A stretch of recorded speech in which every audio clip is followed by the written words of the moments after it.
Hello, my friends. It's your friend Kevin. Welcome to all of you.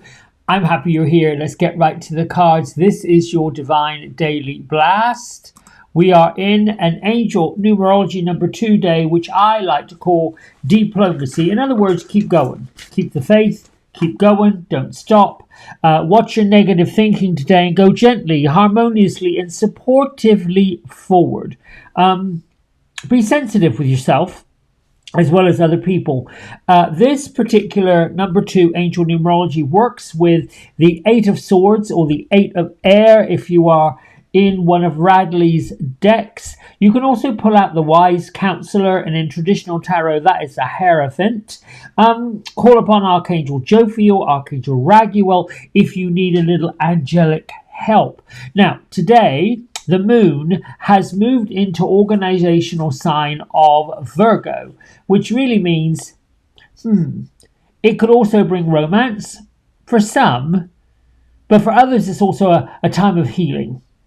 The moon is moving through the sign of Virgo, and Venus is connecting with Pluto. Now, as we know, Pluto is in its retrograde cycle, so we're going back over things of a relationship manner.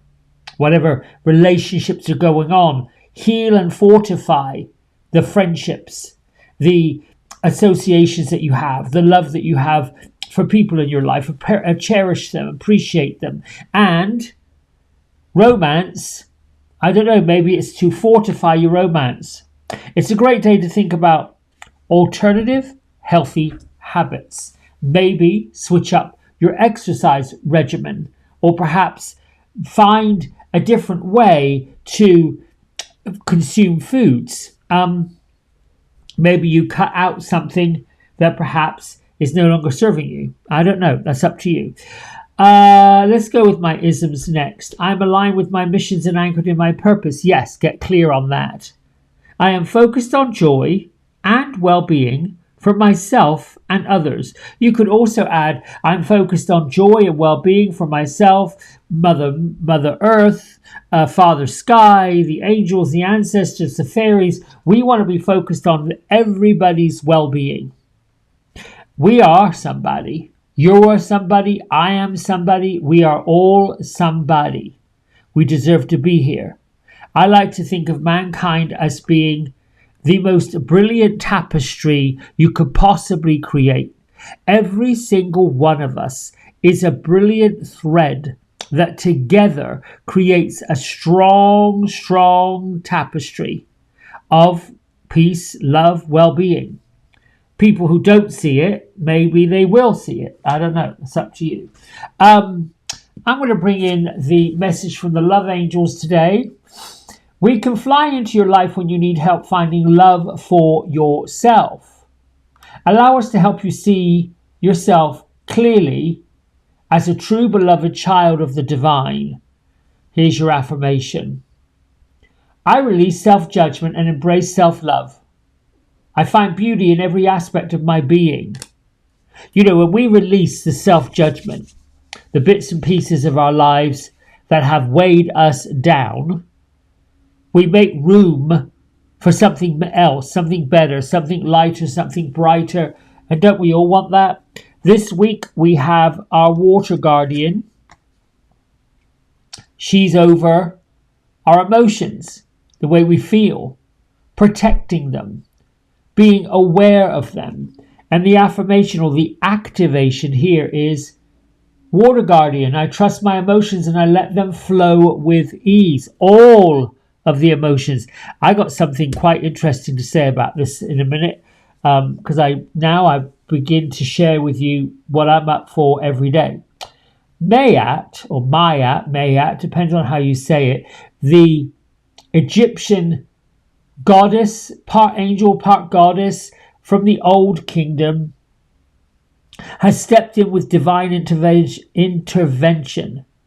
She's asking us to weigh up our options before flying in to battle or to war or to whatever is going on. Lift your heart up, your intentions up to the divine, and move forward with grace, with ease, with confidence. Now, I was going to share with you what has come up. You know, many of you, I've shared that I'm in this circle group or angel group, if you will, Color Your Spirit, with the wonderful John Mothershead, who's emerging to be quite the lovely spiritual teacher, if I must say so.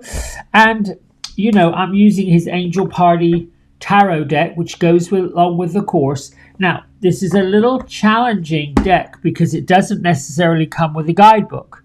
And the cards are circular. They look like this. Well, and they don't have traditional images on it. They have artwork. So today, I asked the question, what energy is guiding me today in creating balance, protection, and personal empowerment? And I ended up with the Six of Swords. Well, the words on the card, anxiety and depression, and the card showed up halfway between these two. And when I'm looking at the artwork and I'm looking at the colors, it's black and grey and doesn't look so pretty, right? I'm like, what in the world would I ever pull? Oh, why would the Six of Swords give me these two really deep, like sinking, anxiety, well, that's worried about the future, and depression, that's worried about the past. And I'm thinking, what is it that this card needs to tell me and show me? And really, very easily, very quickly, move on. Keep going. Don't stop. If you have an intention of a lighter and brighter, more joyful way of living, you have to go feel it, see it, embrace it, believe it. Then I landed on, oh, this is just a reminder. We keep going. Hello. We get diplomacy, and out of diplomacy comes keep the faith, keep going. Don't buy into the negative drama, which I don't know that I did that. I think many of you who know me personally know that I experienced a really challenging time in my life about a year and a half ago. And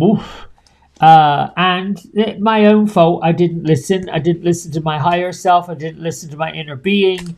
Anyway, I entered into pretty intense therapy, which I recommend anybody doing if they're struggling. And yesterday I graduated. I got the tools I needed to keep going. I am proud of myself for sticking with it. And again, it goes with diplomacy. Keep going, keep the faith. Be okay with your sensitivities. Be okay with your emotions. But then learn. Emotions, according to Louise Hay, that I learned in the 80s, they are like storm clouds moving through the body. They will pass. You don't need to stay there underneath or in the rain. You don't need to stay in the thunderstorm. Things do pass over. Difficult situations teach us our resolve. They teach us how resilient we are. They teach us that we can choose what we choose to believe in, what we want to believe in, what we don't want to believe in. Here I am fiddling with these fairy cards. Gertrude, Beatrice, where are you and what are you doing? They're in the woods. Beatrice is gathering sticks. Like she's got a bundle of twigs, sticks. She's tidying up her... what is Gertrude doing? She's at the base of a tree drawing. They're not doing anything much being proactive. What do they say? What are you two doing? Get into an activity that involves nature. Clear up Mother Nature's...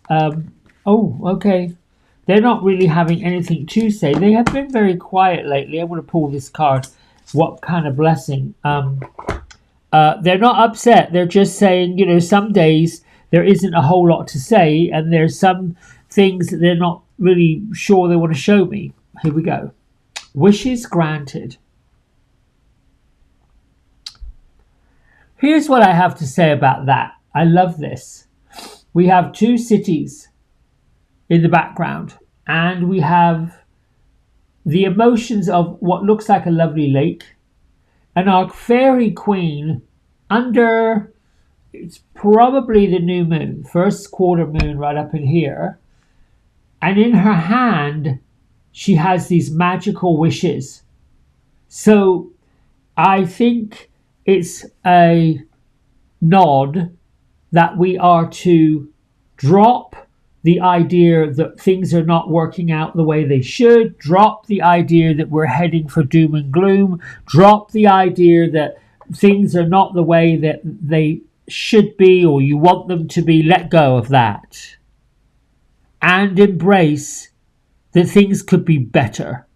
So if you have been disappointed that things have not happened the way you have wanted them to happen, move on from that. We can't get somewhere positive while we're sitting in the feeling of something negative. It's really counterintuitive because everything is a vibrational energy. Lift your vibrational energy up.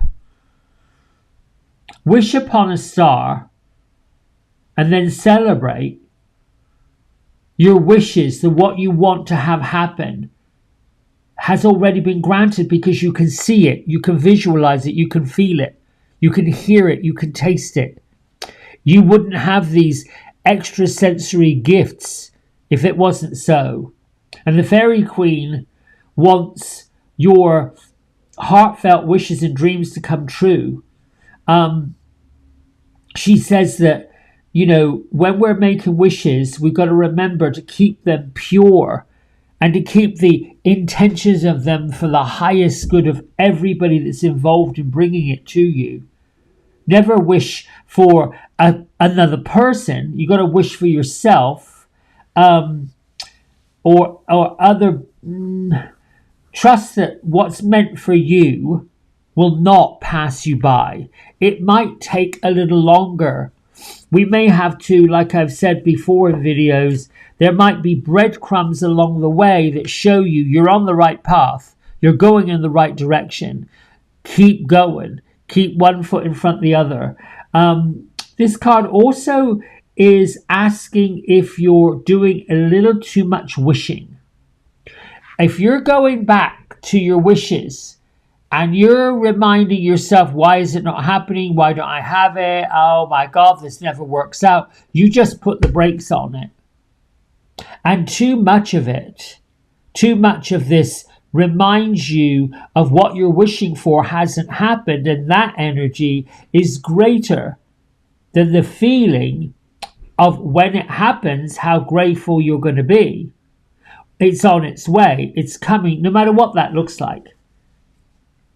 I mean, if it is a romance and you want to be romanced, you want to have flowers, then go buy yourself a bouquet of roses and put the roses and arrange them in a vase and put them on a table.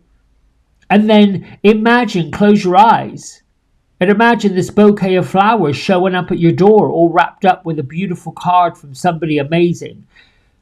If you are looking to get your home of your dreams, imagine that you're at the lawyer's office and you're signing the papers and they hand you the keys, and then you drive up the driveway and you're opening the front door. There's your new home. These are how you manifest it. Manifest your wishes wholeheartedly by knowing that they're going to be granted and they're going to be coming into existence. That's the laws of manifestation. I think it's a question of being as creative as you possibly can. It's in my example here of getting this card, that just threw me for a loop. And, I pride myself in being a bit sassy. And so when this came out and landed on the desk, I'm like, what the? Yeah, ha, ha. What is that all about? And I don't know about this.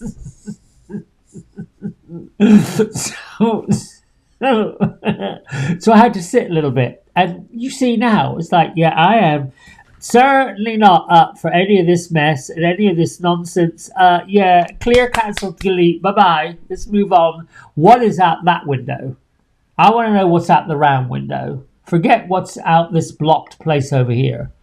And this is what I wish for you, to see in front of you what may or may not be clouding you, holding you down, holding you back. Do your best. Do your best with what you have, and then see what happens. Until tomorrow, my friends. Oh, don't forget, tomorrow night, that's the 7th, right? 7th of May.